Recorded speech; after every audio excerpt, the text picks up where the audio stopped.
चलिए हम लोग इतिहास शुरू किया जाए अपना। पिछली क्लास में आपको बताया था कि इतिहास हमारा कैसे शुरू हुआ। एक कैलेंडर बनाया था और उसी के अकॉर्डिंग हम लोग एक एक करके चल रहे थे, जिसमें बताया कि सबसे पहले जो शुरुआत होती है कैसे इंसान का विकास हुआ, ऑस्ट्रेलोपिथेकस, रमापिथेकस। फिर उसके बाद बताया कि रेलवे की पटरियों को बिछाए जाने के दौरान कुछ ईंटें मिली, उन ईंटों से कुछ ईंट के भट्टे मिले और वहीं से एक नई सभ्यता की खोज होती है, जिसको इंडस वैली सिविलाइजेशन कहते हैं, सिंधु घाटी सभ्यता। फिर बाढ़ की वजह से सभ्यता समाप्त हो जाती है। फिर उसके बाद शुरू होता है वैदिक काल। और वैदिक काल आपको बताया था कि आर्यों का काल था, आर्य लोग आते हैं, जिसमें पहला जो हिस्सा था ऋग्वैदिक काल, जो बिल्कुल आपको बताया था कि सिंपल था, साधारण था। धर्म हो चाहे राजनीति हो इस समय की, चाहे समाज हो, सब कुछ बिल्कुल सिंपल था। इनके लाइफ में जो चेंज आया वो उत्तर वैदिक काल में आया, जब 1000 बीसी के बाद भारत में लोहे का इस्तेमाल प्रमुखता से होना शुरू हुआ। तो उसी लोहे के इस्तेमाल से इन्होंने फिर कुल्हाड़ियाँ बनाई। जब कुल्हाड़ियाँ बनाई तो फिर जंगल कटना आसान हुआ, और फिर जंगल कटे जब, तो फिर मैदान खाली हुए, फिर हल बने, हलों से फिर गहरी जुताई शुरू हो गई और उससे खेती बाड़ी शुरू हो जाती। और वहीं से जब खेती बाड़ी शुरू हुई तब उनका जीवन एक जगह रुका। बताया था ऋग्वैदिक काल में वो लोग कबीलों में रहते थे, एक जगह से दूसरी जगह मूव करते रहते थे। लेकिन अब जब खेती बाड़ी करनी शुरू कर दी तब उनका लाइफ एक जगह क्या हो गया, टिका, और ज़मीनें घेरनी शुरू कर दी। और जहाँ ज़मीनें घेरनी शुरू कर दी तो इनका मुख्य पेशा जो था अब क्या हो गया, कृषि हो गया, एग्रीकल्चर। और यहीं से अब इनका जो, जब ज़मीनों का महत्व बढ़ा तब इनका संघर्ष ज़मीनों के लिए शुरू हुआ। और उन्हीं ज़मीनों के लिए लड़े तो सबसे पहले जन बने, जनों से जनपद बने, कई सारे जनपद आपस में मिले तो फिर महाजनपद बने। और महाजनपद महाजनपद आपस में टकराए तो फिर बड़ा सा एक क्या बना, साम्राज्य बना। और हमारा जो पहला साम्राज्य बना था वो मगध। और यहीं से भारत का राजनीतिक इतिहास शुरू होता है, पॉलिटिकल हिस्ट्री शुरू होती है।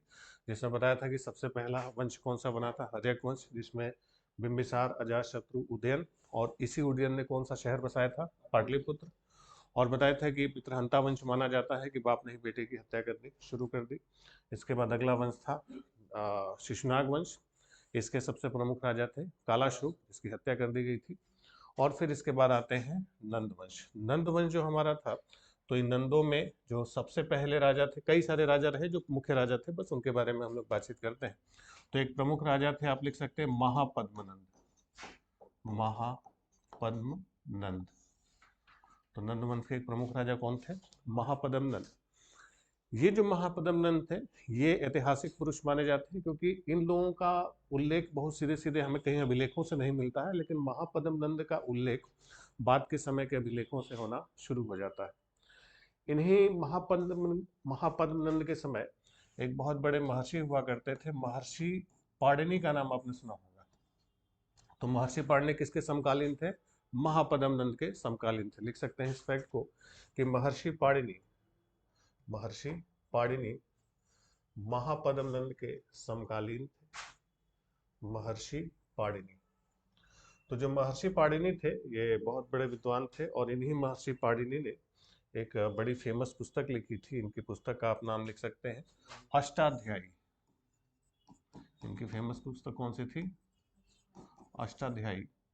ये जो अष्टाध्यायी पुस्तक पाणिनि ने लिखी, इनके बुक का नाम लिख लीजिए, क्या था, अष्टाध्यायी। ये जो अष्टाध्यायी किताब है, इसका सब्जेक्ट जो था, विषय क्या था। जैसे कोई भी लैंग्वेज आप पढ़ते हैं तो हर एक लैंग्वेज का अपना एक ग्रामर होता है, व्याकरण होता है। जैसे हिंदी पढ़ते हैं, हिंदी का व्याकरण, अंग्रेजी का व्याकरण। तो उसी तरीके से जो संस्कृत लैंग्वेज है, संस्कृत भाषा है, उसका भी अपना एक व्याकरण है। और संस्कृत का व्याकरण तैयार किया था किसने, पाणिनि ने। और किस किताब में, अष्टाध्यायी में। तो अष्टाध्यायी का विषय लिख लीजिए, सब्जेक्ट क्या है, संस्कृत व्याकरण। अष्टाध्यायी, उसी को डैश बना के नीचे लिख लीजिए, इसका विषय क्या है, संस्कृत व्याकरण, संस्कृत ग्रामर की किताब है ये। और इसी में उन्होंने संस्कृत का व्याकरण बताया है। जनरली जितने भी ग्रामर आप पढ़ेंगे, जैसे अंग्रेजी का व्याकरण आपने सुना होगा या पढ़ा होगा, तो अंग्रेजी के व्याकरण में आपको दिखाई देगा एक्सेप्शन बहुत ज़्यादा होते हैं, खूब सारे अपवाद मिलते हैं। एक नियम आएंगे, एक नियम के चार अपवाद, अपवादों के भी चार अपवाद मिलेंगे आपको। तो नियम बाद में आता है अंग्रेजी में, अपवाद पहले चला आता है। एक्सेप्शन अंग्रेजी में बहुत होते हैं, जबकि संस्कृत में आपको बिल्कुल भी एक्सेप्शन नहीं मिलेगा, क्योंकि इसका जो व्याकरण है बहुत रिजिड है। संस्कृत फ्लेक्सिबल लैंग्वेज नहीं, बहुत रिजिड है, कठोर है, उसी तरीके से अब तक बना हुआ है। जैसे इंग्लिश में आप देखेंगे समय समय पर बदलाव होते रहे, संस्कृत नहीं बदला अब तक, क्योंकि उसका जो व्याकरण है बहुत कठोर बनाया गया है। तो व्याकरण किसने तैयार किया था, महर्षि पाणिनि ने तैयार किया था। इस वंश के अंतिम जो राजा थे, अंतिम राजा का आप नाम लिख सकते हैं घनानंद। नंद वंश के अंतिम राजा कौन थे, घनानंद। अंतिम शासक थे। और यही जो घनानंद थे, इसी घनानंद के समय एक बड़ी घटना हुई थी 326 ईसा पूर्व वाली, 326 बीसी। पहले दिन आपको इतिहास के कैलेंडर में आपको देखिए कई सारी डेट्स लिखवाई थी, जिसमें एक 326 बीसी की डेट लिखवाई गई थी। तो वो जो 326 बीसी की डेट थी, तो 326 बीसी में क्या हुआ था, पहले दिन लिखवाया था आपको, सिकंदर ने आक्रमण किया। तो देखिए उस समय आपको बताया था सिकंदर ने जब आक्रमण किया तो भारत में क्या चल रहा था, मगध साम्राज्य। वंश कौन सा था, नंद वंश। राजा कौन था, घनानंद। समझ गए। अब वो पूरा हुआ कि घनानंद यानी नंद वंश के समय, मगध साम्राज्य के समय 326 बीसी में सिकंदर ने भारत पर आक्रमण किया। तो लिखिए सिकंदर का भारत पर आक्रमण, सिकंदर का भारत पर आक्रमण, यानी सिकंदर का भारत पर जब आक्रमण हुआ तो उस समय भारत में मगध का राजा कौन था, घनानंद था। और इसी घनानंद के समय सिकंदर ने भारत पर हमला कर दिया। सिकंदर का भारत पर आक्रमण। तो सिकंदर का जब भारत पर आक्रमण हुआ था तो कौन सा वंश शासन कर रहा था, नंद वंश शासन कर रहा था। नंदों का शासन था और राजा कौन था, घनानंद। तो ये जो सिकंदर भारत पर आया था, सिकंदर ने जो भारत पर आक्रमण किया, तो उसके आक्रमण का भारत पर कुछ खास इतिहास पर राजनीतिक प्रभाव नहीं पड़ा था। ऐसा नहीं था कि सिकंदर आया और पूरा राजवंशों को उसने बदल दिया। वो केवल बाहरी हिस्से तक आया था, झेलम और व्यास नदियों तक आया था, और वहीं से वो वापस लौट गया। यानी भारत का जो पश्चिमी इलाका है वहीं से वापस लौट गया था, अंदर उसकी एंट्री नहीं हुई थी। ऐसा नहीं था कि वो आया और बिल्कुल साम्राज्य बदल के रख दिया, ऐसा कुछ नहीं था। इवन सिकंदर नाम के आदमी ने भारत पर आक्रमण किया था, इसकी चर्चा किसी भारतीय साहित्यों में नहीं मिली है उस समय के। सिकंदर ने भारत पर आक्रमण किया, इसकी चर्चा यूनानी साहित्य में मिलती है। जो यूनानी टेक्स्ट है वो इसके बारे में विस्तार से लिखते हैं कि सिकंदर ने किस तरीके से आक्रमण किया। और हमारे इतिहासकारों के, उस समय के जो इतिहासकार थे, उन लोगों ने इसके बारे में कुछ भी नहीं लिखा है। तो हमारे लोगों ने नहीं लिखा है, उनके लोगों ने लिखा है, इसका मतलब उनके लिए महत्वपूर्ण थी, हमारे लिए ज़्यादा इंपॉर्टेंट नहीं था उसका आक्रमण। ठीक है। एक्चुअली जब सिकंदर ने भारत पर हमला किया तो उस समय तक भारत में जूता चप्पल पहनने का कॉन्सेप्ट नहीं था। अभी तक हम लोग जूता वगैरह नहीं पहनते थे, चप्पल वगैरह नहीं पहनते थे। तो उसका जो हमला हुआ तो सिकंदर की जो सेना थी बिल्कुल ट्रेंड आर्मी थी, उसकी सेना थी। बूट वो लोग पहनते थे, छोटी छोटी दो धारी तलवारें हुआ करती थी, और ये आमने सामने की लड़ाई में खुले मैदानों में लड़ने के आदी थे। और तलवारें छोटी होती थी तो बिल्कुल नजदीक जाके ये लोग लड़ते थे। ठीक। उस समय तक भारत में जो पश्चिमोत्तर वाला हिस्सा था वहां पर बहुत घने जंगल हुआ करते थे, तो उस घने जंगलों में उसकी सेना एंट्री करती है। अब वहां पर उन समूह को आमने सामने सीधे सीधे सेना से लड़ने की आदत है। यहाँ सब जंगली टाइप के थे, जूता चप्पल पहनते नहीं थे। तो कोनो पेड़ पे चढ़ के बैठा हुआ है, कोई कीचड़ लपेट के घूम रहा है, कोई मधुमक्खी का छत्ता पटक के भाग जा रहा है, तो कोई सांप लपेट के घूम रहा है। अभी मारामारी चल रही तब तक कहीं से किसी ने हाथी छोड़ दिया, हाथी ढकेल के आ रहा है, कहीं से किसी को कुचल के भाग जा रहा है। हाथी जैसा बड़ा सा जानवर उन सबों ने देखा ही नहीं था। तो किसी तरीके से अब मारामारी करके जीत तो गए, कोई इधर से मार रहा है, कोई उधर पेड़ पे चढ़ के चिटक के बैठा हुआ है, कोई उधर से तीर चला रहा है, कोई इधर से सांप फेंक रहा है। तो किसी तरीके से लड़ते लड़ते जीत तो गए, लेकिन हालत खराब हो गई, हालत पस्त हो चुकी थी। सोचिए हाथी के चक्कर में सिकंदर के घोड़े की मौत हो गई। सिकंदर का जो अपना घोड़ा था, बड़ा फेवरेट था, बुकेफेला उसका नाम था। तो जनजाति राजा की तरफ तेजी से हमला करने के लिए सिकंदर आगे बढ़ता है, तब तक बीच में हाथी आ जाता है तेजी से। अब हाथी की ताकत का अंदाजा नहीं था और उसका घोड़ा बहुत तेजी से जाके हाथी को टक्कर मार देता है। तो हाथी और घोड़े में टक्कर होगी तो फिर कौन मरेगा, घोड़ा ही मरेगा। सिकंदर का घोड़ा मर गया। हालांकि सिकंदर बच गया, घायलों उसको टांग टूंग के उसके सिपाहियों ने बाहर निकाला। फिर किसी तरीके से जीत तो गए, लेकिन हालत पस्त हो गई थी। फिर अंदर बताया गया कि एक बहुत बड़ा मगध साम्राज्य है जिसमें नंद राजा घनानंद के पास 50,000 की सेना और 3,000 हाथी। इतना सुन के तो उसके सिपाहियों का मोरल ही डाउन हो गया कि अभी किनारे पर ही सब अजीब अजीब से जीव जंतु दिखाई दे रहे हैं, अंदर पता नहीं क्या सब तमाशा करेंगे, तो अंदर हम लोग नहीं जाएंगे। सिकंदर ने बड़ी कोशिश की कि अंदर हम लोग हमला किया जाएगा। सिपाहियों ने विद्रोह कर दिया कि ना बेटा, तुम्हारे पास तो घोड़ा था, हाथी से टकरा के तुम तो बच गए, हम लोग के पास तो वो नहीं। सारे सिपाहियों के पास घोड़ा थोड़े होता है, जहाँ हाथी का एक पैर पड़ा नहीं कि खत्म हो जाएंगे। तो उसकी सेना में विद्रोह की स्थिति हो गई थी और वो लोग अंदर नहीं आए थे, बाहर से ही लौट गए। तो सिकंदर का कोई सीधा सीधा इम्पैक्ट हमारे इतिहास पर नहीं देखा गया। हालांकि आर्थिक और सांस्कृतिक असर हमें बहुत ज़्यादा दिखाई देता है। Economical and cultural impact, economical cultural impact का मतलब है कि आर्थिक रूप से जो साम्राज्य में जो नए नए चेंजेस हुए वो भी आके आपको बताएंगे कि आर्थिक रूप से बदलाव बहुत सारे करवा पाया, और सांस्कृतिक बदलाव बहुत ज़्यादा है। लेकिन सीधा सीधा कोई पॉलिटिकल इम्पैक्ट सिकंदर नहीं छोड़ पाता। ठीक। इसी घनानंद के समय एक और आपने कहानी सुनी होगी कि इसी के समय चाणक्य हुआ करते थे, और उन्हीं चाणक्य के समय एक घटना हुई थी कि चाणक्य इनके दरबार में रहते थे और चाणक्य के साथ घनानंद ने दुर्व्यवहार किया, मिसबिहेव किया, जिससे चाणक्य नाराज होते हैं और इसका दरबार छोड़ के चले जाते हैं। और चाणक्य कहाँ चले गए थे? चाणक्य शिक्षक थे तक्षशिला विश्वविद्यालय के, देख लीजिए, चाणक्य तक्षशिला विश्वविद्यालय के शिक्षक थे, तक्षशिला। तो चाणक्य कहाँ के शिक्षक थे? तक्षशिला। अब ये जो तक्षशिला विश्वविद्यालय है, तक्षशिला यूनिवर्सिटी है, तुम लिख कहीं रहे हो भाई?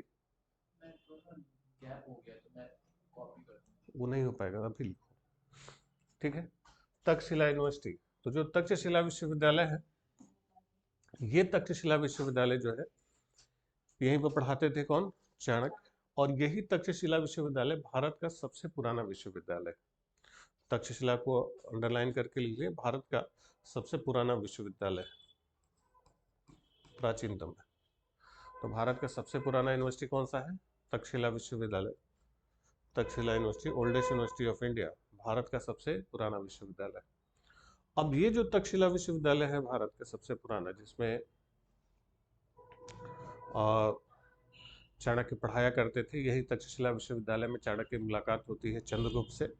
चंद्रगुप्त में चाणक्य देखते हैं कि असीम संभावनाएं हैं, बड़े जो है कि आगे चल के बढ़िया योद्धा हो सकता है, अच्छा प्रशासक हो सकता है। तो चाणक्य ने उसको अच्छे से पढ़ाया लिखाया, हथियार चलाने की ट्रेनिंग दी। और वहीं जो उधर की जो जनजातियां हुआ करती थी, उन्हीं जनजातियों से मिलकर उसने एक सेना तैयार की उन्होंने। और क्योंकि चाणक्य लंबे समय तक मगध में थे, पाटलिपुत्र में थे, और उनको पाटलिपुत्र साम्राज्य के सारे राज पता थे कि पाटलिपुत्र का जो किला है उसमें कितने दरवाजे हैं, किस गेट पर कितने सिपाहियों की ड्यूटी रहती है, कितने बजे ड्यूटी चेंज होती है, उसका पूरा जानकारी था चाणक्य को। उसी जानकारी का उन्होंने इस्तेमाल किया और फिर मगध साम्राज्य पर हमला किया उसी के साथ मिलके, और नंद राजा की हत्या कर दी गई। और नंद राजा की हत्या करके फिर अगला वंश बन गया कौन सा? मौर्य वंश। तो नंदों को किसने समाप्त किया? मौर्यों ने। और इस मौर्य वंश में जो पहला राजा बना वो बना चंद्रगुप्त मौर्य। चंद्रगुप्त मौर्य। तो पहला शासक कौन बन गया? चंद्रगुप्त मौर्य। अब ये जो चंद्रगुप्त मौर्य था, इसके समय की जो सबसे प्रमुख घटना हम लोग देखते हैं, सबसे जो बड़ी घटना हमें दिखाई पड़ती है, वो ये था कि इसी चंद्रगुप्त मौर्य ने के समय एक यूनानी यात्री आया था, मेगास्थनीज। लिख सकते हैं, मेगास्थनीज ने भारत की यात्रा की। मेगास्थनीज, तो मेगास्थनीज ने भारत की यात्रा किसके समय पर की थी? चंद्रगुप्त मौर्य के समय की थी। और ये जो मेगास्थनीज ने भारत की यात्रा की, तो इस मेगास्थनीज ने एक कौन था? ये यूनानी था, यूनानी यात्री था, ग्रीक ट्रेवलर था। और इसी मेगास्थनीज ने एक किताब लिखी थी, इसकी पुस्तक का नाम लिख सकते हैं इंडिका। तो इंडिका नामक किताब किसने लिखी थी? मेगास्थनीज ने। और मेगास्थनीज किसके समय पर आया था?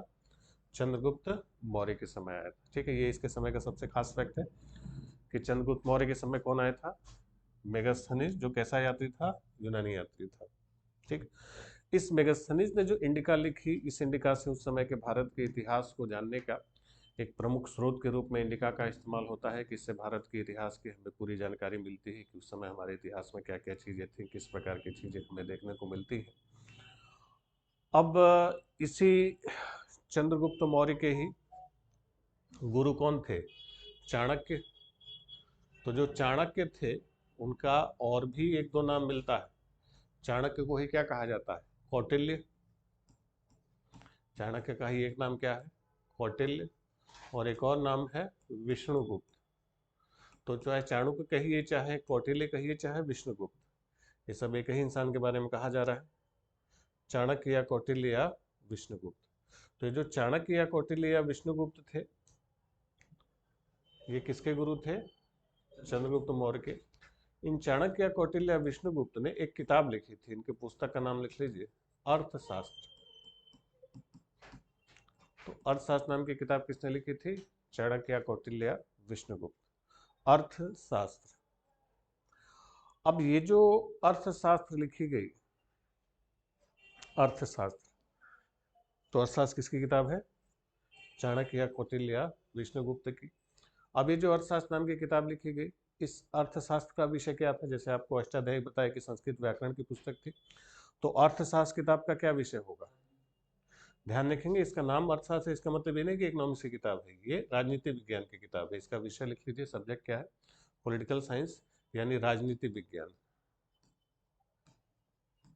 अर्थशास्त्र का विषय क्या है? राजनीति विज्ञान है, पॉलिटिकल साइंस है। ये राजनीति विज्ञान की पुस्तक मानी जाती है अर्थशास्त्र, ठीक। और इसमें मौर्यों के शासन प्रशासन और बाकी चीज़ों के बारे में विस्तार से चर्चा करते हैं चाणक्य, कि कैसा शासन होना चाहिए, कैसा प्रशासन, कैसा राजा, कैसा मंत्री, कैसा युद्ध, सबके बारे में उसने पूरे विचार अपने दिए हैं। चाणक्य चंद्रगुप्त मौर्य के गुरु भी थे, प्रधानमंत्री भी थे, और चाणक्य ने चंद्रगुप्त मौर्य को अच्छे से पढ़ाया था और इतिहास भी बढ़िया से पढ़ाया था, और इतिहास में समझा दिया था कि बेटा उम्र हुई है, सही समय पर रिटायरमेंट ले लो, नहीं तो क्या होगा, अपना ही बेटा नहीं छोड़ेगा तुमको। तो इसलिए जब उम्र हो गई तो चंद्रगुप्त मौर्य ने लास्ट मोमेंट पर अपने बेटे के पक्ष में गद्दी त्याग दी, और अंतिम समय पर इसने जैन धर्म स्वीकार कर लिया। ध्यान रखिएगा, पूछा जाता है कौन राजा था जो अंतिम समय पर जैन साधु हो गया था? चंद्रगुप्त। लिख लीजिए, अपने अंतिम समय पर चंद्रगुप्त मौर्य ने जैन धर्म स्वीकार कर लिया एट इस लास्ट मोमेंट। अपने अंतिम समय पर चंद्रगुप्त मौर्य ने क्या कौन सा धर्म स्वीकार कर लिया? जैन धर्म। Chandragupta Maurya became the Jain monk. अंतिम समय में चंद्रगुप्त मौर्य ने जैन धर्म स्वीकार किया, और इसने जो जैन धर्म स्वीकार किया, जिस जैन धर्म को वो फॉलो कर रहा था, तो जिस जैन गुरु ने इसको जैन धर्म में दीक्षित किया था, उस जैन संत का नाम भी आप लिख सकते हैं। लिख लीजिए, भद्रबाहु। भद्रबाहु। तो भद्रबाहु कौन थे? तो भद्रबाहु वो जैन संत थे जिन्होंने चंद्रगुप्त को जैन धर्म में दीक्षित किया। कौन थे? जैन संत जिन्होंने, भद्रबाहु ने चंद्रगुप्त मौर्य को क्या किया? जैन धर्म में दीक्षित किया, और इसको जैन धर्म में दीक्षित किया भद्रबाहु ने, उसको जैन धर्म की दीक्षा दी, और इसको लेके वो चले गए श्रवण बेलगोला। ये दोनों श्रवण बेलगोला चले गए थे। कौन दोनों? चंद्रगुप्त और भद्रबाहु। लिख लीजिए, ये दोनों श्रवण बेलगोला चले गए। श्रवण बेलगोला। तो ये दोनों कहाँ चले गए? श्रवण बेलगोला। और श्रवण बेलगोला जो है ये कर्नाटका में पड़ता है। कहाँ पर है ये? कर्नाटक। तो जब ये दोनों श्रवण बेलगोला गए, तो यही श्रवण बेलगोला में ही चंद्रगुप्त मौर्य की, जैसे ये जैन धर्म के बारे में आपने सुना होगा कि जैन धर्म कैसा धर्म है, हिंसक है कि अहिंसक है? ये आपको देखने में लगता है। जैन धर्म की जो मान्यताएं हैं बड़ी कठोर होती हैं, बड़े रिजिड चीजें होती है उसमें। जैन धर्म में जैन संतों को जब दीक्षित किया जाता है, तो दीक्षित करते समय उनके सर के सारे बाल उड़ा दिए जाते हैं। तो सर के सारे बाल उड़ाने के मतलब शेविंग नहीं की जाती, वो एक एक दो दो बाल पकड़ के उखाड़ा जाता है। वैसा भी नहीं कि एक बार में ढेर सारा उखाड़ ले, वो दो दो चार चार करके उखाड़ते हैं। पूरा वो समय लगता है उसको उखाड़ने में। तो पूरा शरीर का एक बाल उखड़ जाए कितनी तकलीफ होती है, वो पूरा बाल पकड़ के खोपड़ी का उखाड़ते हैं। तो पूरा वो धैर्य की परीक्षा लेते हैं कि कितना धैर्य है आपके शरीर के अंदर।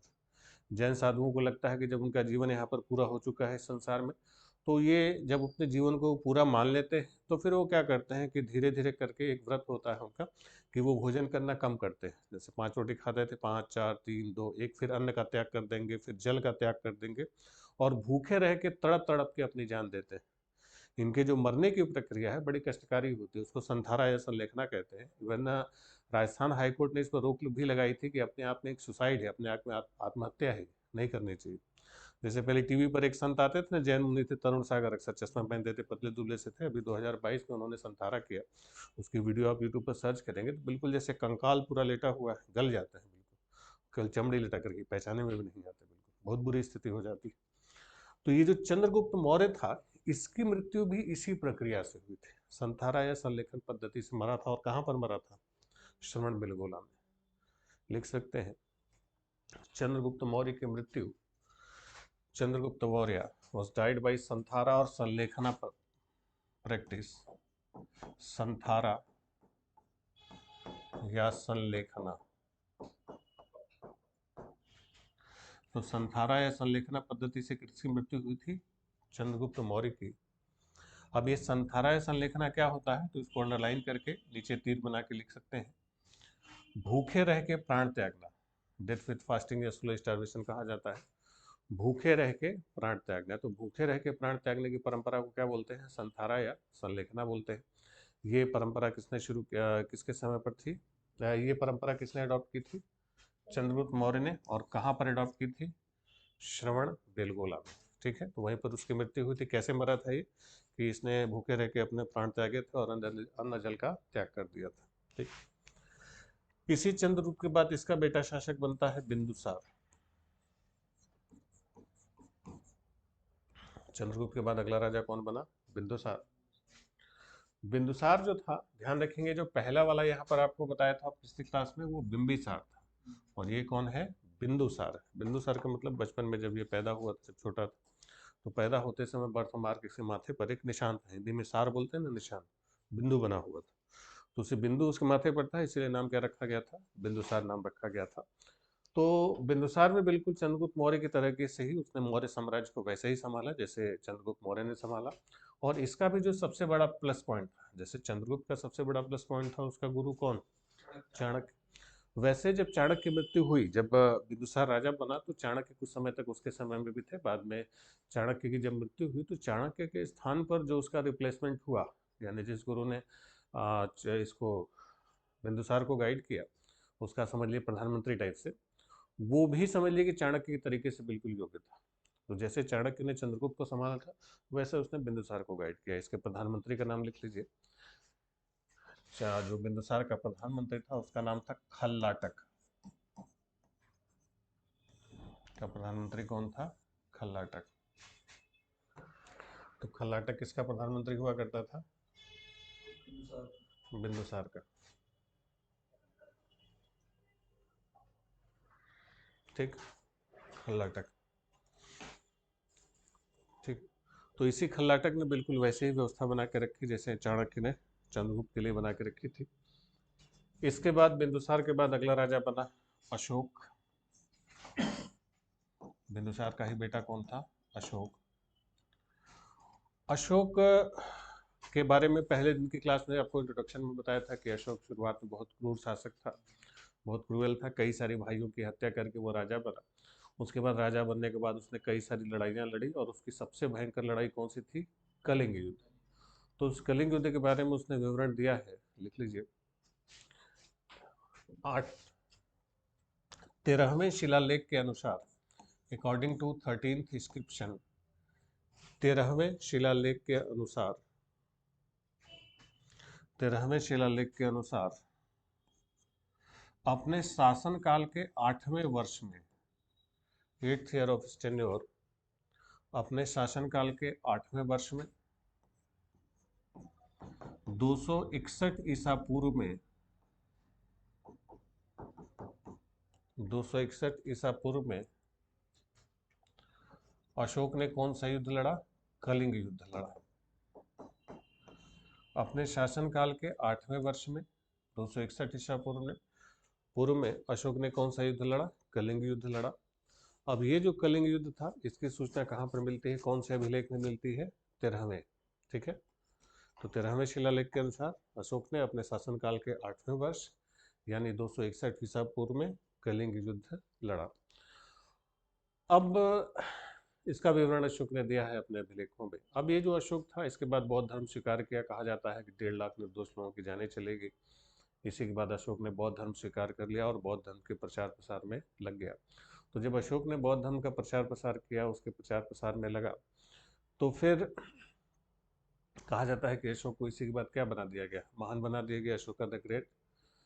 तो अशोक का जो शासन रहा, अशोक ने जो व्यवस्थाएं अपने शासनकाल में चलाई, तो उस समय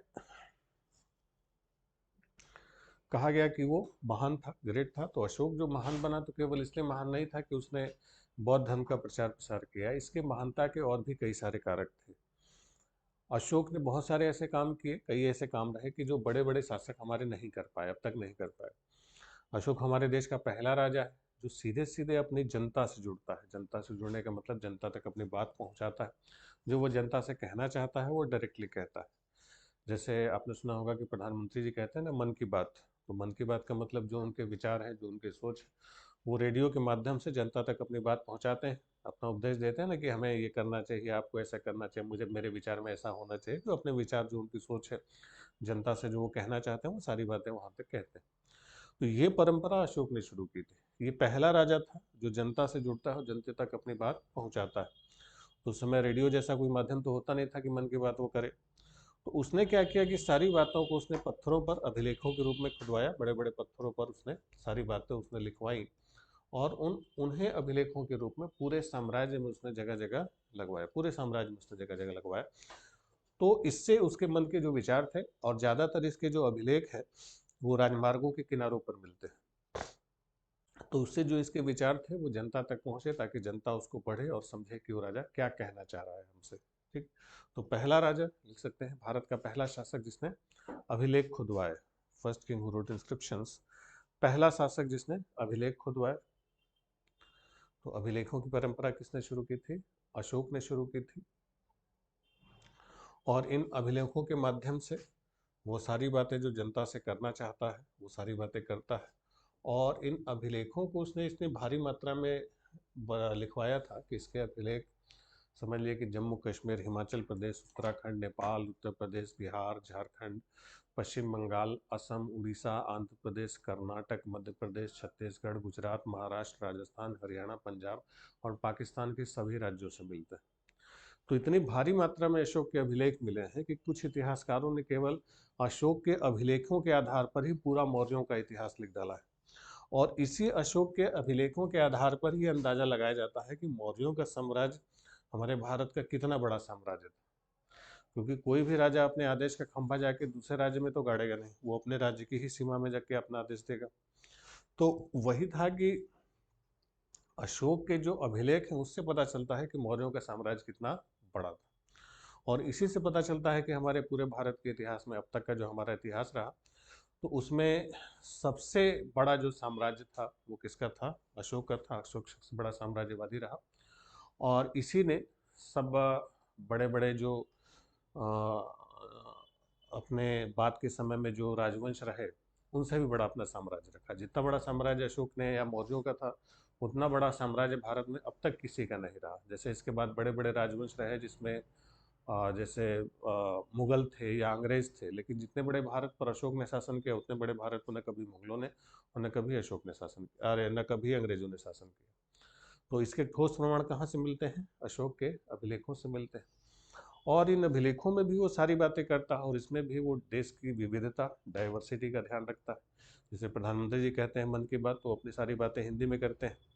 बहुत सारे लोग होंगे जिनको हिंदी समझ में नहीं आती होगी, तो उनका क्या? तो अशोक ने इन चीज़ों का ध्यान रखा है कि जिस क्षेत्र में, जिस रीजन में जो लिपि चलती थी उस समय, जो स्क्रिप्ट चलती थी, उस लिपि में उसने अपने अभिलेख खुदवाए हैं। और इसके अभिलेख पूरे के पूरे 4 लिपियों में लिखे मिले हैं। अशोक के अभिलेख कितने लिपियों में है? 4 लिपियों में। लिख सकते हैं इस फैक्ट को कि Ashoka inscriptions were written in 4 scripts. Ashoka के अभिलेख 4 लिपियों में लिखे हुए हैं। इसमें सबसे पहला लिख लीजिए ब्राह्मी, फिर खरोष्ठी,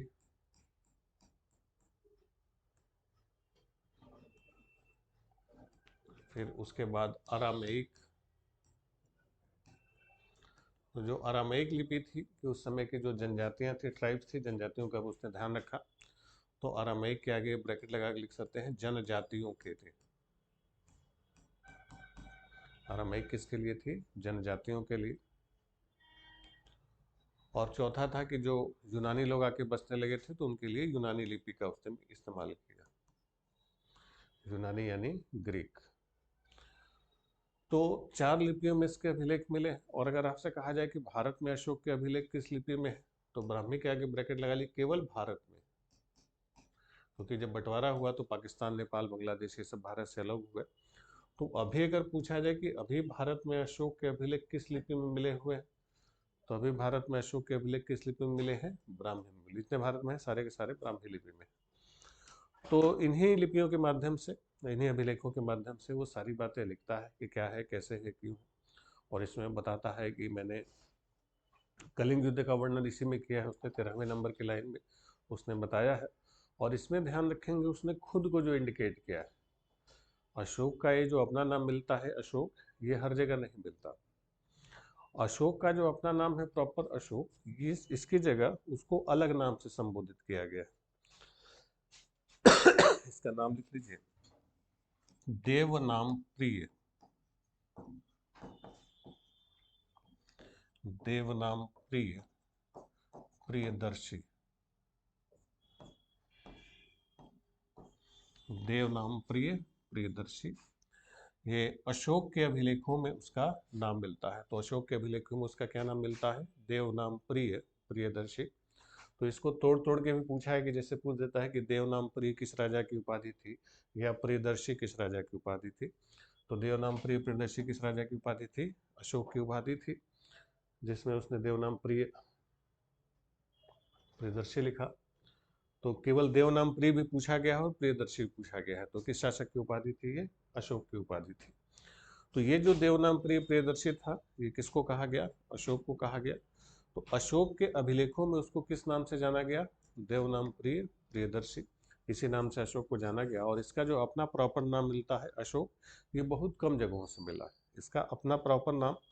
क्योंकि जैसे पहले क्या होता था कि ये जो देव नाम प्रिय राजा ही पहले श्रीलंका का एक राजा हुआ करता था। तो पहले ये माना जाता था कि श्रीलंका के देव नाम प्रिय राजा ने, प्रियदर्शी राजा ने भारत पर आक्रमण किया और पूरे भारत को अपने अधीन कर लिया और जगह जगह उसने अपने अभिलेख खुदवाए। बाद में मास्की में एक अभिलेख खोजा गया और उसमें इसका प्रॉपर नाम मिलता है अशोक। तो जब मास्की में इसका अपना प्रॉपर नाम अशोक मिला, तो फिर बाद में और 2-3 खोजे गए, तो पता चला कि ये देव नाम प्रिय किसकी उपाधि थी? अशोक की ही उपाधि थी। तो फिर श्रीलंका वालों का मोरल थोड़ा डाउन हो गया। तो कुछ समय तक वो लोग बड़े कॉन्फिडेंट थे कि उनके देव नाम प्रिय राजा ने किसको हरा दिया था? भारत को हरा के, और पूरे भारत पर अपना कंट्रोल कर लिया और जगह जगह अपने अभिलेख खुदवा दिए। ठीक, पहले यही माना जाता था। तो इसका जो अपना प्रॉपर नाम है वो केवल 4 जगहों से मिला है। लिख लीजिए, मास्की, मास्की, फिर लिखिए गुर्जरा,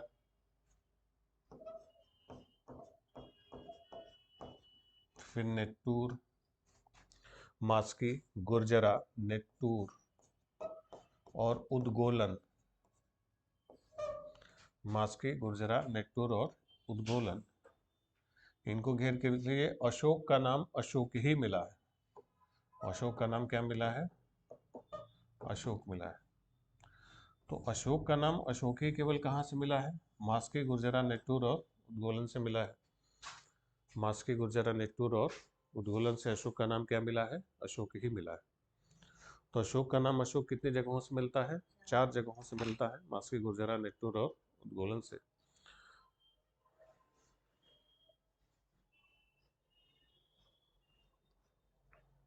ठीक, तो केवल 4 जगहों से अशोक का नाम क्या मिला है? अशोक मिला है।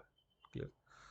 अब इन सब अभिलेखों के माध्यम से अशोक ने अपनी पूरी व्यवस्थाएं बताई हैं। वो बताया है कि 261 ईसा पूर्व, मतलब अपने शासनकाल के 8वें वर्ष में मैंने कलिंग युद्ध लड़ा। उसके बाद फिर बुद्धम शरणम गच्छामि, धम्मम शरणम गच्छामि, संघम शरणम गच्छामि। अब हमने युद्ध नीति को त्याग किया है, शस्त्र नीति को त्याग के धम्म नीति को अपनाया है और अहिंसा के मार्ग पर चलते हैं। जनता को भी उपदेश दिया है कि आपको भी जीवों पर दया करनी चाहिए, सबके साथ मिलकर रहना चाहिए, सभी संप्रदायों, सभी धर्मों के साथ सहिष्णुता की भावना के साथ रहना चाहिए। अपने अधिकारियों को निर्देश दिया है कि उन्हें भी समय समय पर जनता के बीच जाना चाहिए और उनके लिए ये काम करना चाहिए। पूरा डिटेल में बताया है कि धम्मा महात्रा महामात्रों की हमने नियुक्ति की है और वो 2-2 वर्ष के दौरे पर राजकीय दौरे करेंगे, यहाँ यहाँ जाएंगे और जनता के बारे में ये काम करेंगे। अपने भी ऑफिशियल विजिट के बारे में बता रहा है कि हम भी शासनकाल के इतने वर्ष में यहाँ गए, यहाँ जाएंगे, यहाँ पर ऐसा ऐसा किया। वो पूरी डिटेल में वो विस्तार से देता है, पूरी जानकारी वो देता है। और इसमें पूरा बताता है कि आपको क्या करना चाहिए, बड़े बुजुर्गों, ब्राह्मणों, श्रमणों का, गुरुजनों का सम्मान करना चाहिए। वो सारी बातें, जियो और जीने दो। तो ये जो बातें अशोक ने विस्तार से समझाई हैं अपने अभिलेखों में, तो इससे उसके विचार, उसका जो संतुलन है, ये सारी चीज़ें पता चलती हैं। और इसमें उसने जो दूर दराज के इलाके थे उस पर भी उसने कंट्रोल किया। जैसे जो साम्राज्य का जो केंद्र था, मगध था, पाटलिपुत्र। तो पाटलिपुत्र में ही कौन रहता था? राजा रहता था। तो पाटलिपुत्र में जहाँ राजा रहता था वहां पर तो बिल्कुल पूरा नियंत्रण था उसके आसपास के क्षेत्रों में, लेकिन जो दूर दराज के इलाके थे, अफगानिस्तान तक पूरा कंट्रोल हुआ करता था। तो दूर दराज के इलाकों में जो जनजातियां होती थी, ट्राइब्स होती थी, तो उनमें गड़बड़ी की भी आशंका होती थी। दूरी की वजह से नियंत्रण क्या हो जाता है, कम हो जाता है। कि जैसे आप घर में रहते हैं तो कितने अच्छे बच्चों की तरह रहते, नन्हे मुन्ने की तरह, घर वालों को लगता हो कि मेरा नन्हा मुन्ना सा बच्चा, कहीं दुनिया वाले हमारे बच्चे को बिगाड़ लेते नहीं। लेकिन जैसे ही घर से आपके कदम निकले, आपकी भाषा, बोली, विचार, चाल ढाल सब बदल जाते हैं। आप घर के बाहर निकल के आप किस भाषा में बात करते हैं, क्या क्या बातें करते हैं, क्या क्या आपके विचार हैं, आपके घर वाले सुन लें तो उनको क्या समझ में आएगा। कि हमको लगता था कि दुनिया कहीं हमारे बच्चे को बिगाड़ न दे, फिर पता चला कि दुनिया बिगाड़ने वाला कौन है, हमारी ही औलाद है जो दुनिया बर्बाद करने पर तुला हुआ है। ठीक। फिर शाम होते होते जब घर पर वापस लौटते हैं तो फिर से आप इंसान बन जाते हैं। तो दूरी नियंत्रण को क्या करती है, कम करती।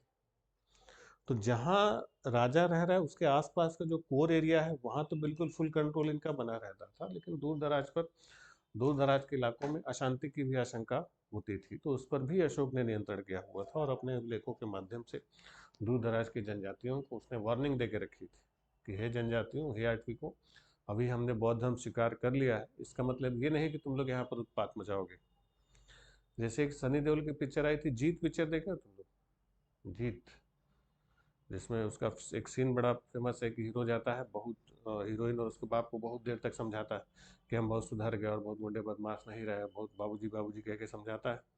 जब बहुत देर तक दोनों बाप बेटी नहीं मानते, तब फिर सनी देओल अपना तगड़ा वाला टेलर दिखाता है और डायलॉग देता है लंबा वाला, और चिल्ला के बोलता है ना कि काजल, इन हाथों ने हथियार छोड़े हैं, चलाना नहीं भूले। कि अगर बारात आ गई तो फिर क्या होंगी, अर्थियां उठेंगी, और पहली अर्थी किसकी उठेगी,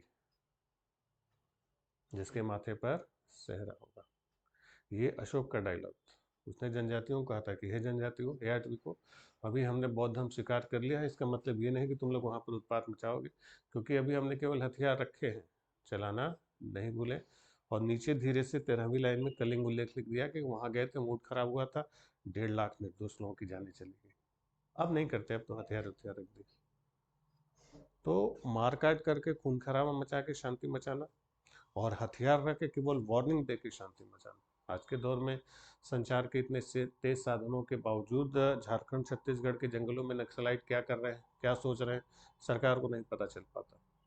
उस जमाने में पाटलिपुत्र में बैठा हुआ राजा अफगानिस्तान की जनजातियों को लिखे तो धमकी दे के रखा हुआ है, और ऐसी कोई सूचना नहीं मिलती कि कोई असंतोष या गड़बड़ी या विद्रोह जैसी घटना हुई हो। इसीलिए अशोक को क्या कहते हैं, महान कहते हैं, कि बिल्कुल शांतिपूर्वक नीतियों के द्वारा उसने पूरा शासन, पूरे साम्राज्य को कंट्रोल में रखा और कोई भी गड़बड़ी, कोई भी उत्पात नहीं होने दिया। समझ गए। इसीलिए अशोक को क्या कहा गया, महान, अशोका द ग्रेट। अब हर एक महानता का एक अंत होता है, अशोक का भी समय आया और 231 ईसा पूर्व में अशोक की मृत्यु हो गई। लिख लीजिए, इन 231 BC, 231 ईसा पूर्व, 231 BC, 231 ईसा पूर्व अशोक की मृत्यु हो गई। Ashoka was died. तो अशोक की मृत्यु कब हो गई, 231 BC में। ठीक। अब ये जो अशोक की मृत्यु हुई, तो अशोक की मृत्यु के बाद अचानक से लिख लीजिए, मौर्य साम्राज्य कमजोर पड़ गया। मौर्य वंश या मौर्य साम्राज्य कमजोर पड़ा और पतन की ओर अग्रसर हो गया और पतन होना शुरू हो गया। और अशोक के बाद लगातार कई सारे राजा बारी बारी से बने, कई सारे बने। अशोक के बाद कुणाड बना, संप्रति बना, दशरथ बना। बस अंतिम राजा का नाम लिख लीजिए, अंतिम राजा था बृहदत्त। बृहदत्त इस वंश का क्या था, अंतिम शासक था। इसके बाद कई सारे हुए, बस सबसे लास्ट वाले का नाम लिख सकते हैं, बृहदत्त। तो जो बृहदत्त था ये मौर्य वंश का अंतिम शासक था। और ये जो बृहदत्त था, जिसने मौर्य वंश, जो मौर्य वंश का अंतिम शासक था, इसने, इसके समय में हुआ ये था कि इस समय इसी का, मौर्यों का एक प्रधान सेनापति हुआ करता था पुष्यमित्र शुंग। पुष्यमित्र शुंग ने बृहदत्त की हत्या कर दी और मौर्य वंश समाप्त हो गया। लिख लीजिए, मौर्य सेनापति पुष्यमित्र शुंग, मौर्य सेनापति पुष्यमित्र शुंग ने बृहदत्त की हत्या कर दी 180 ईसा पूर्व में, 180 BC, 180 BC में। मौर्य सेनापति पुष्यमित्र शुंग ने 180 बीसी में बृहदत्त की हत्या कर दी और मौर्य वंश क्या हो गया, समाप्त हो गया। पुष्यमित्र शुंग ने बृहदत्त की हत्या कर दी और मौर्य वंश समाप्त हो गया। तो जो मौर्य वंश समाप्त हुआ या मौर्यों का पतन हुआ, तो इसमें सबसे बड़ी भूमिका किसकी थी, पुष्यमित्र शुंग की, और इसने खत्म कर दिया। कि अब सोचिए, इतना बड़ा मौर्य साम्राज्य, इतनी बड़ी व्यवस्था, इतने बड़े बड़े राजा, और अशोक के मरने के, अशोक की मौत कब हुई थी, 231 बीसी में, और पुष्यमित्र शुंग ने बृहदत्त को कब मारा, 180, यानी अशोक के मरने के कितने साल बाद, 51 साल बाद। तो इतना बड़ा मौर्य साम्राज्य अचानक से इतना कमजोर पड़ा कि जो बृहदत्त था वो अपनी सेना के सामने खड़ा था, जैसे इंस्पेक्शन होता है ना, 15 अगस्त 26 जनवरी को सालाना निरीक्षण का कार्य चल रहा था, अपनी सेना के सामने खड़ा था और उसका अपना ही सेनापति आता है और उसकी हत्या कर देता है। बृहदत्त की हत्या छुप के नहीं की गई थी, जहर नहीं दिया गया, रात के अंधेरे में नहीं मारा गया, बिल्कुल खुले में खड़ी सेना के सामने उसकी हत्या कर दी गई और किसी ने एक बार मना नहीं किया कि क्यों मार दिया गया, इतना बड़ा राजा था, कैसे उसकी मौत होगी, इतने बड़े मौर्य सम्राट अचानक से। जैसे कोई बड़ा पेड़ गिरता है तो गिरने में समय लगता है, मौर्यों का साम्राज्य तलवार के एक झटके में खत्म हो गया, एक झटके में तो उसने खत्म कर दिया और किसी ने पूछा तक नहीं कि हमारे राजा को क्यों मार दिया, इतना महान वंश कहाँ चला गया।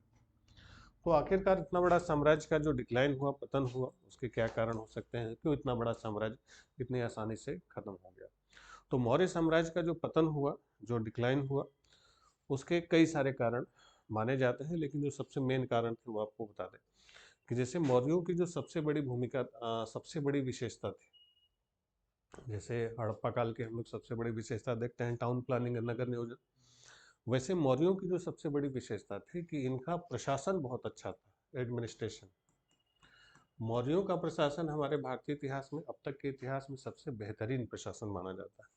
मौर्य ने जो प्रशासन की व्यवस्था कायम की, उसके बाद लगभग 1700 साल बाद जब भारत में अंग्रेज आए, तो अंग्रेजों ने भी मोर और लेस वही व्यवस्था स्थापित की जो मौर्यों ने स्थापित की थी।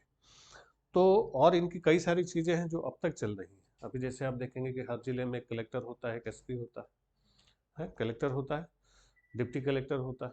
तो कलेक्टर को उस जमाने में समाहर्ता कहा जाता था, डिप्टी कलेक्टर को उप समाहर्ता कहते थे। अभी भी आप बिहार जाएंगे तो बिहार में कलेक्टर डिप्टी कलेक्टर नहीं लिखा रहता, लिखते हैं समाहर्ता, उप समाहर्ता, अभी भी उनकी गाड़ियों पर लिखा होता है। तो ये समाहर्ता, उप समाहर्ता जैसे शब्द मौर्यों के प्रशासनिक टर्म थे जो अब तक चल रहे। मौर्य काल में जब कोई घुड़सवार हाथ में मशाल लिए हुए आगे आगे चलता था, तो उसके पीछे जो भी व्यक्ति आता था माना जाता था कोई बड़ा मंत्री है या कोई बड़ा अधिकारी है। आज भी आप देखिए, लाल बत्ती वाली गाड़ी चलती है तो मानते ना कोई मंत्री जा रहा है, कोई अधिकारी जा रहा है। तो मौर्यों के समय में भी ये व्यवस्था थी कि वो वहीं से ली गई थी कि जब कुछ जलता हुआ चले, इसका मतलब कोई बड़ा मंत्री या अधिकारी आ रहा है।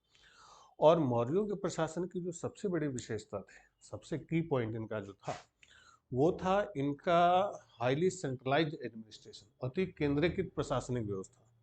सेंट्रलाइजेशन यानी जो सत्ता होती है वो बिल्कुल एक जगह केंद्रित थी, यानी सत्ता की सारी शक्तियां एक जगह थी। इसी को कहा जाता है सत्ता का केंद्रीकरण, सेंट्रलाइजेशन ऑफ पावर, कि सब कुछ किसके हाथ में है, राजा के हाथ में। अति केंद्रीकरण कहा जाता है मौर्यों का, हाईली सेंट्रलाइज, कि सब कुछ एक जगह दे दिया गया था और इनकी सत्ता का केंद्र हुआ करता था राजा। एक राजा के हाथ में पूरा शासन प्रशासन सब कुछ सौंप गया था, सारे विभागों से रिपोर्ट राजा के पास जाती थी, राजा सारे डिसीजन ले रहा है। सभी जो जिले हैं, जिलों से सीधी सीधी सूचना राजा तक पहुंचती थी। इवन जो छोटे मोटे गुप्तचर होते थे साम्राज्य के, वो सीधे राजा से मिलते थे। अशोक ने अपने अभिलेखों में खुद कहा है कि मैंने गुप्तचरों को निर्देश दिया है कि 24 घंटे हम किसी भी अवस्था में रहें, चाहे खा रहे हो चाहे सो रहे हो, गुप्तचर मुझसे मिल सकते हैं और साम्राज्य से जुड़ी हुई सूचना दे सकते हैं। पूरा सीधा सीधा उसने साफ साफ कहा। लेकिन यानी कि सारी चीजें अकेले कौन देख रहा है, राजा। तो यही इनकी सबसे बड़ी विशेषता थी। सबसे बड़ी विशेषता शासन का केंद्रीकरण, सत्ता की सारी शक्तियां एक हाथ में सौंप दी गई थी। और जो इंसान की सबसे बड़ी विशेषता होती है वही उसके पतन का भी कारण बनती है। मौर्यों के साथ भी यही हुआ कि अति केंद्रीकृत प्रशासनिक प्रणाली इनकी सबसे बड़ी विशेषता थी और यही इनके पतन का कारण बनी। कि ये व्यवस्था केवल और केवल तब तक चल सकती है जब तक कि जिस हाथ को ताकत दी गई वो हाथ बहुत शक्तिशाली हो। यानी सारी शक्तियां एक हाथ को दे दी गई राजा को, तो जब तक राजा का जिस हाथ को ताकत दी गई वो हाथ मजबूत है तब तक तो चलेगा। जिस हाथ को सारी ताकत दी गई वो हाथ ही कमजोर निकले, तो अचानक से सब कुछ टूट जाएगा। यही मौर्यों के साथ हुआ कि जब तक चंद्रगुप्त था, बिंदुसार था, अशोक थे, ये लोग बड़े योग्य लोग थे, तो इन्होंने शासन को बहुत अच्छे से संभाला, बहुत योग्य थे। लेकिन जैसे ही अशोक की मृत्यु हुई, उसके उत्तराधिकारी इतने शक्तिशाली नहीं थे, उतने योग्य नहीं थे कि जो सारा शासन अकेले संभाल सकते। तो जिस हाथ को सारी ताकत दी गई वो हाथ ही कमजोर निकला और अचानक से ये टूट के बिखर गया। जैसे आज के दौर में आप देखेंगे सत्ता का भी केंद्रीकरण है। सेंट्रल गवर्नमेंट है, केंद्र सरकार है, स्टेट गवर्नमेंट है, राज्य सरकार है, स्थानीय स्वशासन है, लोकल गवर्नमेंट होती है ना, जिला प्रशासन, एसपी, कलेक्टर। अब इनमें से कोई एक भी गड़बड़ हुआ तो बाकी संभालेंगे। मुख्यमंत्री हटा तो ऐसा नहीं कि राज्य नहीं चल पाएगा, प्रधानमंत्री चेंज हो जाए तो आपके जीवन पर कोई फर्क नहीं पड़ेगा, क्योंकि बाकी लोग अपना अपना काम कर रहे हैं। तो इसको डिसेंट्रलाइजेशन ऑफ पावर कहा जाता है, सत्ता का केंद्रीकरण, की शक्तियां कई जगह बांट दी गई। और उस समय क्या था कि सब कुछ एक जगह था राजा के पास, तो वही टूटा तो कोई संभालने वाला बचा नहीं और अचानक से टूट के बिखर गए। तो अब तक ये जो हमारा मौर्य साम्राज्य बना, मगध साम्राज्य बना था, ये भी इनके पतन के साथ क्या हो गया, टूट गया। तो मगध साम्राज्य का पतन कब हुआ, इसी बृहदत्त की हत्या के साथ ही। और एक ही समय में भारत में कई सारे छोटे छोटे टुकड़े बन गए, कहीं पर्शक आए, कहीं सातवाहन आए, कहीं कुषाण आए, कहीं इंडो ग्रीक आ गए। वो लोग छोटे छोटे टुकड़े बचे। मगध भी एक छोटा सा टुकड़ा बचेगा, मगध भी एक छोटा टुकड़ा होगा। तो मगध वाले टुकड़े पर उसने राज्य किया जिसने हत्या की थी। हत्या किसने की थी, शुंग ने। तो मगध पे अगला राजवंश कौन सा आ जाएगा, शुंग वंश आ जाएगा। ठीक है, तो मगध का अगला राजवंश कौन आ गया, शुंग। तो देखिए मगध में पहला राजवंश कौन सा था, आर्यक, शिशुनाग, नंद, मौर्य और शुंग। हालांकि शुंगों के समय अब मगध साम्राज्य नहीं रहा, मगध एक छोटा सा क्या रहा, राज्य रहा। मगध साम्राज्य का क्या हो गया, अंत हो गया। अब अगला वंश कौन सा आ गया, शुंग वंश, शुंग वंश। और जो शुंग वंश आया, तो इस शुंग वंश में पहला राजा कौन होगा, इसका संस्थापक कौन होगा। अशुंग वंश के बारे में क्या है तो एक लाइन लिख सकते हैं कि जो शुंग वंश था ये भारत का पहला ब्राह्मण राजवंश था। यानी शुंग लोग कौन सी जाति के थे, ब्राह्मण थे। देखिए, भारत का पहला ब्राह्मण राजवंश, फर्स्ट ब्राह्मण डायनेस्टी ऑफ इंडिया। तो भारत का पहला ब्राह्मण राजवंश किसका था, शुंगों का था। तो शुंग लोग कौन सी जाति के थे, ब्राह्मण थे। इन्होंने ही शासन किया। और शुंगों ने जो भारत पर शासन किया, जो शुंग वंश का शासन रहा, तो उस समय मगध अब साम्राज्य नहीं था, मगध एक छोटा सा क्या था, राज्य टाइप से हो चुका था। यानी अब ये जो साम्राज्य था ये क्या हो गया, खत्म हो गया। यानी अब मगध साम्राज्य नहीं बचा, केवल क्या बचा, एक छोटा सा राज्य बचा। और ये जो पुष्यमित्र शुंग था, यही पहले क्या था, सेनापति था किसका, मौर्यों का। और यही क्या बन गया, राजा बन गया। तो इस वंश का संस्थापक कौन होगा, पुष्यमित्र शुंग। और पुष्यमित्र शुंग के समय की जो सबसे खास बात है, सबसे बड़ा जो फैक्ट है इसके टाइम का, कि जैसे आपने सुना होगा कि बिहार में, सॉरी, एक बाबा रामदेव का नाम आपने सुना होगा, कि बाबा रामदेव जी कौन सा योग पीठ चलाते हैं, पतंजलि। तो जो योग के जनक थे, योग के जनक कौन माने जाते हैं, महर्षि पतंजलि। तो जो महर्षि पतंजलि माने जाते हैं योग के जनक, ये किसके समय में हुआ करते थे, पुष्यमित्र शुंग के समय में हुआ करते थे। लिख लीजिए, महर्षि पतंजलि पुष्यमित्र शुंग के समकालीन थे। महर्षि पतंजलि पुष्यमित्र शुंग के समकालीन थे। महर्षि पतंजलि किसके समकालीन थे, पुष्यमित्र शुंग के। और महर्षि पतंजलि की भी एक पुस्तक है, पतंजलि की पुस्तक का नाम लिख लीजिए। महर्षि पतंजलि ने जो पुस्तक लिखी थी, महाभाष्य। तो महर्षि पतंजलि ने कौन सी किताब लिखी थी, महाभाष्य। तो महाभाष्य किसकी रचना है, महर्षि पतंजलि की रचना है, महाभाष्य। तो महाभाष्य किसने लिखी, महर्षि पतंजलि। योग के जनक यही माने जाते हैं, महर्षि पतंजलि। तो जो योग के जनक थे महर्षि पतंजलि, किसके दरबार में हुआ करते थे, पुष्यमित्र शुंग के दरबार में हुआ करते थे। और पुष्यमित्र शुंग शुंग वंश के संस्थापक थे। अब ये जो अब बताइए कि मगध साम्राज्य का पतन हो चुका था शुंगों तक आते आते। तो जब बड़ा साम्राज्य नहीं रहता, छोटे छोटे राज्य रहते हैं, तो उस समय का राजनीतिक इतिहास का महत्व नहीं रहता, पॉलिटिकल हिस्ट्री ज़्यादा इंपॉर्टेंट नहीं होती। जैसे राजनीतिक इतिहास देखना हो, जैसे अगर अभी भारत का इतिहास आप पढ़ेंगे तो आप बताएंगे हमारे प्रधानमंत्री ये हैं, राष्ट्रपति ये। अब देश में 28 राज्य हैं तो सबके मुख्यमंत्री और सबके राज्यपालों के तो नाम आपको पता नहीं होंगे, समझिए। तो छोटे छोटों को बात नहीं करते, बात किसकी करते हैं, बड़े की बात करते हैं। तो वही था कि हम लोग का पॉलिटिकल हिस्ट्री यहाँ से शुरू होती है, लेकिन कब तक, जब तक मगध क्या था, साम्राज्य था। अब मगध साम्राज्य नहीं था, मगध अब छोटे छोटे टुकड़ों में, यानी भारत अब छोटे छोटे टुकड़ों में क्या हो चुका था, बढ़ चुका था। कि जो मगध वाला हिस्सा था, इस पर कौन वंश आया, शुंग वंश आया। इधर वाले हिस्से में सातवाहन वंश आ गया, इधर वाले हिस्से में शक राजा आ गए, ठीक। उसके ऊपर कुषाण राजा आ गए, कनिष्क वगैरह क्या थे, कुषाण थे, ठीक। उसके ऊपर इंडो ग्रीक्स, जो यूनानी लोग थे भारत में आके बस गए, तो तुमको हिंद यमन या इंडो ग्रीक कहते हैं, ठीक। तो कई सारे छोटे छोटे टुकड़े बन गए थे, तो एक ही समय में भारत में कई सारे छोटे छोटे राज्य बन चुके थे। इसके अलावा भी और कई सारे छोटे छोटे थे, ये मुख्य मुख्य आपको बता। तो जब ये छोटे छोटे राज्य बने, तो इसके समय में फिर, यानी एक ही समय में शुंग वंशों के बाद फिर कर्ण वंश आ गया, फिर ये सब भी आपस सब लड़ते भिड़ते रहते थे आपस में। तो जब छोटे छोटे हिस्से बने, तो फिर राजनीतिक इतिहास का महत्व क्या हो जाता है, समाप्त हो जाता है। फिर आर्थिक और सांस्कृतिक इतिहास का महत्व बढ़ता है, इकोनॉमिकल एंड कल्चरल हिस्ट्री। और इस बार जो भारत का आर्थिक और सांस्कृतिक इतिहास था, इस पर विदेशी प्रभाव बहुत ज़्यादा था। विदेशी प्रभाव का मतलब कि जैसे आपको पता है कि सिकंदर ने जब भारत पर हमला किया, तो उसके भारत आने का कोई राजनीतिक प्रभाव नहीं पड़ा था, लेकिन आर्थिक और सांस्कृतिक प्रभाव बहुत ज़्यादा पड़ा, इकोनॉमिकल एंड कल्चरल इम्पैक्ट बहुत भयंकर पड़ा। तो वही था कि जब आर्थिक और सांस्कृतिक असर बहुत ज़्यादा पड़ा किसके, सिकंदर के हमले का, कि जैसे सिकंदर आया तो जमीन के रास्ते वो आया, तो यूरोपियों की जमीन के रास्ते भारत पहुंचने का रास्ता खुला, यानी भारत से उनका संपर्क हुआ। जब भारत में वो लोग आए, उनकी सेनाएं कुछ समय तक भारत में रहीं, फिर कुछ समय बाद ये लोग भारत से लौटे। तो जब यहाँ से लौटे, तो यहाँ से बहुत सारी चीज़ें उन्हें मिली जो इनके बड़े काम में आ सकती थी। यहाँ पर अच्छे वाले कपड़े मिले, अच्छे किस्म के कपड़े मिले, कॉटन के, सिल्क के बड़े अच्छे अच्छे कस कपड़े मिले। यहाँ पर हाथी जैसे पहली बार देखा था, तो हाथी दांत की बढ़िया बढ़िया कलाकृतियाँ इन्हें मिली।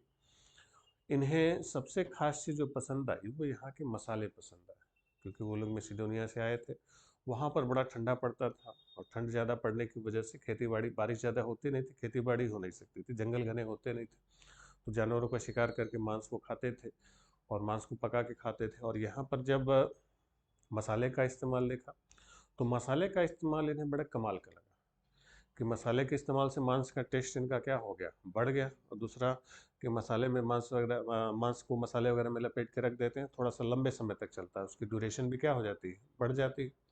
और सबसे खास बात कि मसाला खाने से उनके शरीर में खूब गर्मी आती थी, ज़्यादा गर्म मसाला का पसीना आने लगता, तो मसाले से उनके शरीर में खूब गर्मी आती थी। तो ये चीज़ें उन्हें बड़ी पसंद आई। तो जो सिपाही यहाँ से गए, वापस गए, तो जितना लेके जा सकते थे अपने साथ लेके गए। वहाँ पर लोगों ने इस्तेमाल किया मसाले, अच्छे वाले कपड़े, अच्छी अच्छी कलाकृतियाँ, तो बड़ी पसंद आई, लेकिन जितना लेके गए थे कापी के पचा गए। फिर ज़रूरत पड़ेगी, डिमांड हुई कि यार ये तो बहुत बेहतरीन चीज़ है, क्योंकि ज़मीन का रास्ता पता चल चुका था। तो अब धीरे धीरे करके व्यापारी का काफिला आना शुरू हुआ, कि वो लोग आने लगे और यहाँ से सामान खरीदना, कि सामान खरीदेंगे, और सामान खरीद के ले जाके यूरोप में बेचना शुरू कर दिया, क्योंकि भारतीय वस्तुओं की मांग वहाँ पर होने लगी थी। तो फिर आए, ले जाके बेचा, फायदा हुआ, फिर आए, ले जाके बेचा, फिर फायदा हुआ। फिर धीरे धीरे करके जो सिकंदर के हमले के बाद जो यूनानियों का व्यापारिक दल आना, एक एक करके से साल भर में एक बार आए, फिर दो बार आए, फिर तीन बार, फिर धीरे करके बढ़ने लगा। और लगभग लगभग फर्स्ट सेंचुरी बीसी का मतलब प्रथम शताब्दी ईसा पूर्व, फर्स्ट सेंचुरी बीसी का मतलब पहली शताब्दी ईसा पूर्व, प्रथम शताब्दी ईसा पूर्व तक भारत की स्थिति ये हो गई कि अब यूरोप से भारत का जो ट्रेड था, व्यापार था, बिल्कुल रेगुलर हो गया, नियमित। यानी अब वो लोग रेगुलर व्यापारिक चौकियां बन चुकी थी, रेगुलरली यहाँ यहाँ आना, ये सामान लेना, सब कुछ सिस्टमेटिक हो चुका था। तो यूरोप से व्यापार भारत का क्या हो चुका था, स्थापित हो चुका था, बिल्कुल नियम। ठीक। अब वो लोग जब व्यापार करते थे तो आते थे, यहाँ से सामान खरीद के लेके जाते थे। वो आए और यहाँ से मसाले खरीदे और मसाले खरीद के लेके चले गए। आए यहाँ से अच्छे दांत की, हाथी दांत की कलाकृतियाँ खरीदे, खरीद के ले आके बेचा। कपास खरीद के लेके गए, कपड़ा यहाँ पर अच्छा वाला कपास का वो खरीद के लेके गए। मसाले जाके खरीद के बेचा। तो वो खरीद के लेके जाते थे। और उस समय जो लेन देन होता था वो बुलियंस में होता था, सोने के टुकड़ों में होता था। बुलियन का मतलब जो मेटल वैल्यू में जब ट्रेड होता है, जैसे सोने का सिक्का है, सोने के सिक्के पे आप 2 रुपया लिखिए चाहे 10 रुपया लिखिए, उसका कोई मतलब नहीं, वो उसकी मेटल की वैल्यू निकाली जाती है। अब बाकी कागज का नोट है, उस पर जो लिखा रहेगा उसी की वैल्यू होगी। बुलियन का मतलब मेटल वैल्यू में जब ट्रेड होता है, तो वही सोने के टुकड़ों में ट्रेड होता था। तो वो देते थे हमें क्या, सोना, और ले जाते थे क्या, कच्चा माल, लौंग इलायची कपास मसाला।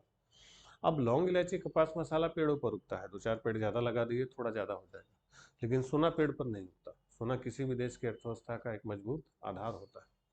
तो वो देते थे हमें क्या, सोना, और ले जाते थे क्या, कच्चा माल। तो इस फर्स्ट सेंचुरी बीसी तक आते आते भारत से यूरोप का व्यापार इतना ज़्यादा बढ़ चुका था कि इतनी भारी मात्रा में सोना लेके आ रहे थे और ले जा रहे थे कच्चा माल। तो इतनी भारी मात्रा में इस काल में भारत में सोना आया कि यही फर्स्ट सेंचुरी बीसी का काल था कि जब भारत बना। क्या बना, सोने की चिड़िया। तो ये भारत सोने की चिड़िया कब बना, फर्स्ट सेंचुरी बीसी में। और ये हमारे यहाँ का सोना नहीं था, ये सब कहाँ का सोना था, यूरोप का। भारत में ज़्यादा सोना चांदी नहीं होता, अभी भी आप देखेंगे ज़्यादातर सोना चांदी हम लोग खरीद के लेके आते हैं। ठीक है, भारत में चांदी तो बिल्कुल ही नहीं है, थोड़ा बहुत बहुत होती है, ज़्यादातर हम लोग क्या करते हैं, खरीद के मंगाते हैं। तो ये जो हम सोने की चिड़िया बने, ये कब बने, फर्स्ट सेंचुरी बीसी में बने। और ये सब कहाँ का सोना था, सब यूरोप का सोना था, और वो खुद दे के जाते थे और यहाँ से खरीद के लेके जाते थे। तो बहुत भारी मात्रा में भारत में क्या आया, सोना, और ले जाते थे क्या ये लोग, कच्चा माल। ठीक है। तो ये जो काल था वो हमारे भारतीय इतिहास के लिए आर्थिक रूप से बड़ी संपन्नता का काल था। ठीक। अब जब इंटरेक्शन होता है तो एक तरफा नहीं होता, दोनों तरफ से होता है। उन्होंने हमसे बहुत सारी चीज़ें ली, तो हमने भी उनसे बहुत सारी चीज़ें, हमने उनसे क्या क्या लिए, इस पर हम लोग कल बातचीत करते हैं। ठीक है। तो ध्यान रखिएगा कि जब राजनीतिक इतिहास का महत्व नहीं रहता था, फिर किसका महत्व होता है, आर्थिक और सांस्कृतिक। और जब छोटे छोटे राजा हो तो राजनीतिक इतिहास आपको देखने की कोई ज़रूरत नहीं होगी। ठीक है, मिलते हैं कल।